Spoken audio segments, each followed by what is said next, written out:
Let's be real for a second. Have you ever felt like you are living someone else's version of success instead of yours?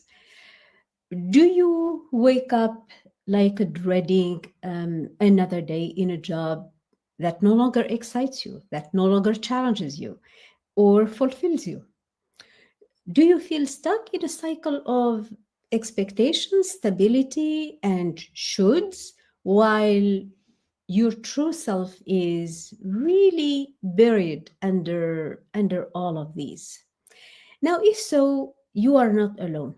I, for one, was there. Today, I'm going to talk about how I help career women like you break free from the habit of being someone you are not and start stepping into the career and the life that truly aligns with who you are.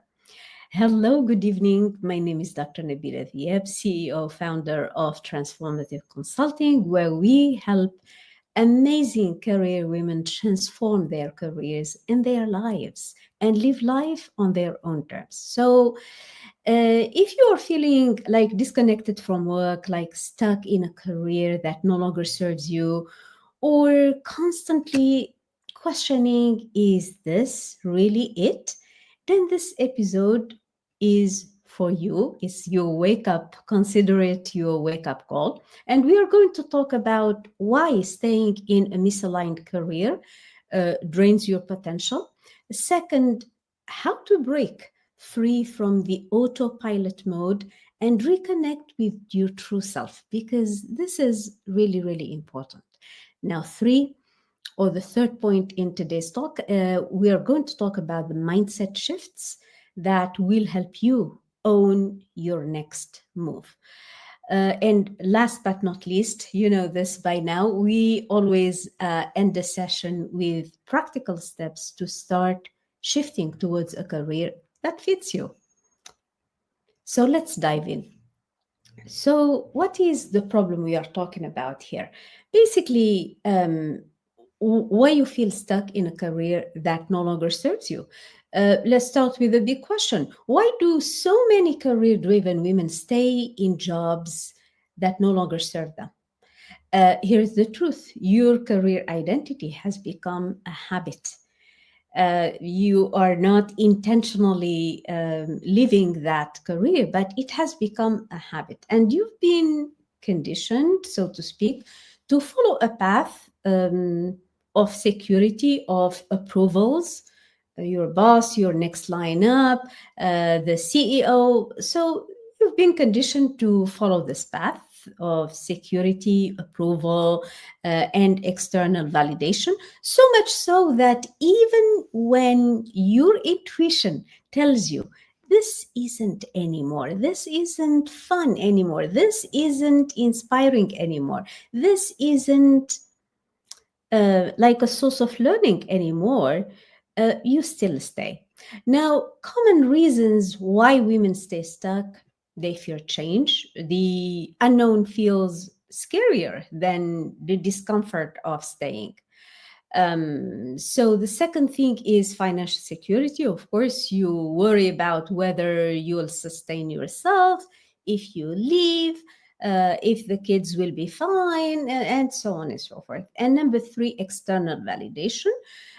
You've built a reputation, and stepping away feels like wasting all that effort and feels like you're going back to square one. It could also, one of the sources of this fear to move is the lack of clarity. You know you don't want this, but you're not so sure what do you want. So you know what you don't want, but you're not so sure what you want. And another reason will be the self-doubt. What if I make the wrong move, the wrong shot? What if I fail? And let's be honest, society has taught women to prioritize stability over self fulfillment. But you and I know that no amount of stability can compensate for a life where you are not truly you. I remember one client in particular, and she said, Dr. Nabila, 1 p.m. at work from 1 to 4 when we leave, I feel like dying. I'm no longer living.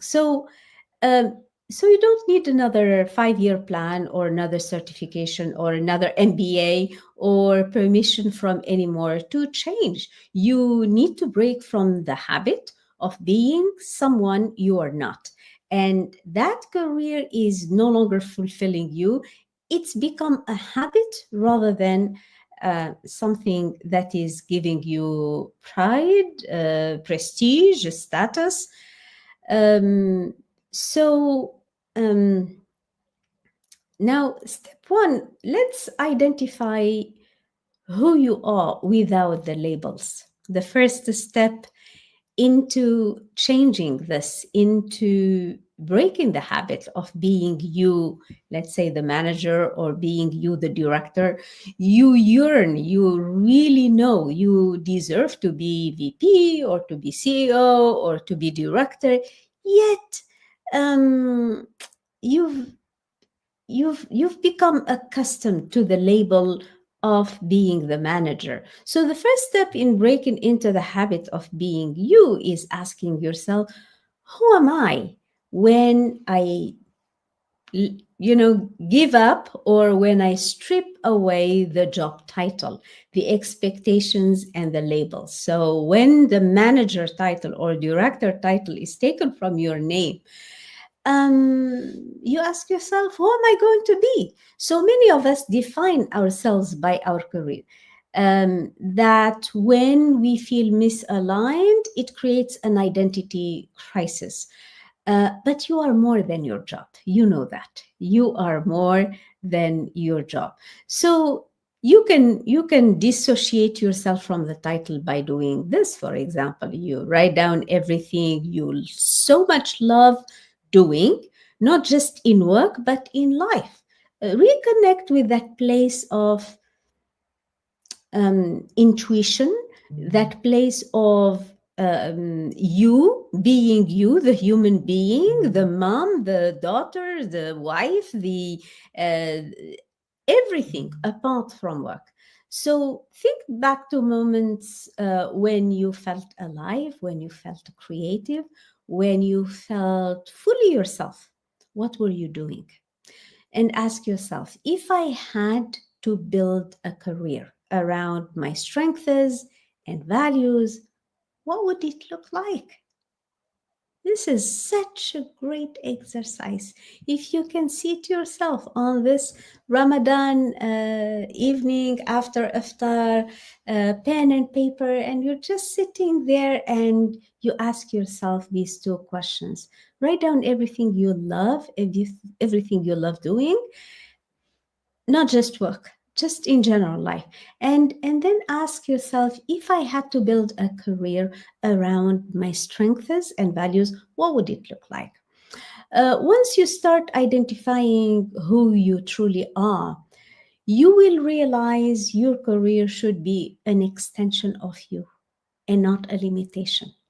Your career should be an extension of you and not a limitation. And your career is not you and you are an extension of it. No, no. Your career is an extension of you and not a limitation to it. I love this. So that is okay. Let's move to this second point, where we are going to talk about, let's talk about the second point in here, which is step 2, which is, how do we break the fear cycle and shift into the space of possibility? A lot of women get stuck here because they say, Dr. Nabila, I don't know how to do this. I don't know how to break. I know I'm afraid, but I don't know how to break the fear cycle and shift into the space of possibility. So here's the second big shift. Listen, fear is not like a stop sign. It's an invitation. When you are afraid, every time you think about leaving your job, what comes up? What if I fail? What if I can't find something better? What if I regret it? Now, these thoughts are not facts. They are stories you've been told yourself. Somebody has given you these stories. Society, the media, at work, the environment, the toxic environment you've been part of, they've told you all of these stories to stay safe. But safety, it's not the same as growth. Here is what I do to help my clients. Number one, I help them reframe fear as a sign of expansion, because every time you are afraid, it means you are going into the out of the comfort zone, and that's good. It's not something negative, it's good. Because when you reframe fear as a sign of expansion rather than danger, a lot of things start happening. Number two, identify the limiting beliefs keeping you stuck. Identify them. And you say, how do I identify limiting beliefs? Anytime you say, I can't do this because, what comes after because is really a limiting belief. This is generally speaking. And then third step, replace fear-driven thinking with possibility-driven action. You say, how do I do this? You say, so if you are thinking about something and the thought comes, what if I fail? Say, what if I succeed? And if it says, what if it doesn't work? Say, what if it works? And if it says, what if you cannot finish the project? And you say, what if I can finish the project? See, you don't need to have it all figured out to take action. You just need to take the next right step. You see what I mean? Let's move to step 3 now. So step 3 is all about okay. So step 3 is all about after beating the fear and going out of the discomfort zone. Step 3, it's about, once you figured out what you want, step 3 should come in. It's very important. We say the universe loves the speed. So immediately after thinking what you should be doing, like next as a next step, jump in and start taking small steps, small aligned actions towards change. This is extremely important, because a lot of times women wait to have it all figured out. They wait until the plan is perfect. They wait until they have the funds, the people, the company in place, everything before they start. And as a matter of fact, one of the most impactful principles I learned from my mentor, Bob Proctor, is start before you are ready. He said, always start before you're ready. When you are ready and you have everything figured out, I guarantee you, you are way ahead of the game. So if you are ready for that change, if you are ready for taking that next career jump, if you have 60% on the job description, that's way enough for you to go and apply for that position. Don't wait until you have all the boxes checked for you to present your application. Go ahead and present your application as soon as you think you have 60%, on the job description. I guarantee you, you will learn the rest on the way, because goal setting, it's about growing and not about getting. So definitely leave a space for you to grow in your career after you jump. So most people think career change requires one huge leap, and that's not true. That's definitely not true. But in reality, it's a series of small aligned actions. So instead of saying, I need to quit and start over, try this. Redesign your role where you are. Are there ways to reshape your current job to better align with you? I mean, you don't need to make a drastic step, which is resign and leave. Are there ways to reshape your current job to better align with you? And number two, build a career exploration routine. Now, spend 30 minutes a day researching, networking, and exploring new paths. This is extremely important because it helps ease the fear. And you start gaining strength and building momentum and building your confidence around that. And step three that you can do to get started on taking actionable steps is get visible. Start positioning yourself for new opportunities on LinkedIn and within your industry. And do not hesitate to experiment, test your interests with small projects. If you want to shift from innovation to project management or vice versa, test your interest with small projects, with side businesses or side, if you like, entrepreneurship activities or skills building. Always make a career exit plan. Do not leave like this cold. You don't have to leave tomorrow, but you need a roadmap. You need, I call it the runway to freedom.